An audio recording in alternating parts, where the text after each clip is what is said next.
Hello, dear ones. So good to be with you. Some years ago, we partnered with Macalester College to bring to St. Paul the great world religion scholar and spiritual teacher, Huston Smith. Huston was already well over 90 when he came, and full of joy, and he was such a remarkable teacher. We were so thrilled to have him come and teach both at Macalester and here at Unity, and also preach at Unity. And one of the stories he told about his own life left a powerful impression for me. He said, "My spiritual practice began when I was a very young child, being raised in a fairly devout Methodist household, when my mother suggested to me, I must have been 4 or 5, that I should start each day in the same way. She told me I should sit up in bed, bring my feet over the side of the bed so that I was sitting on the edge of the bed, and say one word, good." He said, "I'd been doing that every day for as long as I can remember, beginning in early childhood." I thought about this, and I thought to myself back then, is that denial?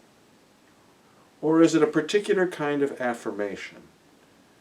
Is it a way to declare the world good and then to find examples of that good and devote one's life to strengthening those examples, to sharing that good news? I don't think that his spiritual practice was about denial. I don't think he was declaring that it was all good, that the shootings last night in Kenosha were good, so much as that there is something in human beings, something in the life we can choose, that allows us to respond with clarity and growing love and effectiveness to whatever we may encounter.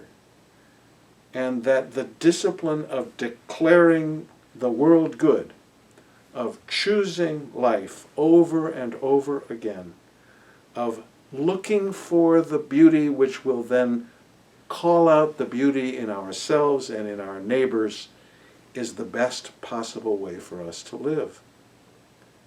I recognize that there are many, many reasons to despair.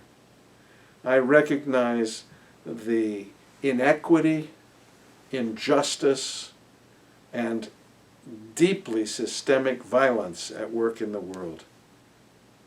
And I don't declare it good.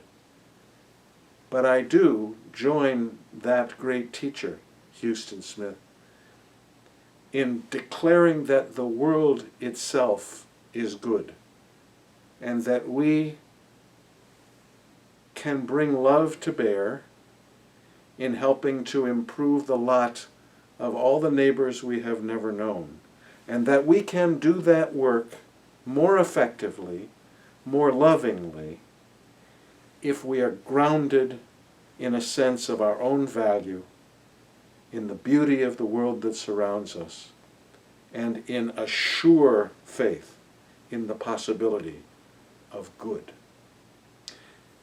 We gathered at the end of his weekend with us around a festive table for a dinner party. Some of our interns, some of our more prominent, involved members were there. And at about halfway through the dinner, Huston said to us, he said, "You know, I can't hear a thing. I'm 94 years old and I can't hear your questions, and it's very frustrating. Could we just sing?" And so we sang. We sang old hymns, we sang folk songs, and Huston sang along, because Huston knew from the very depth of his soul that it was all good, and that by declaring each day to be good, we could be more effective instruments of God's love in the healing of this beautiful and broken world. May it be so, my friends, for each of us and for all the neighbors we have yet to know.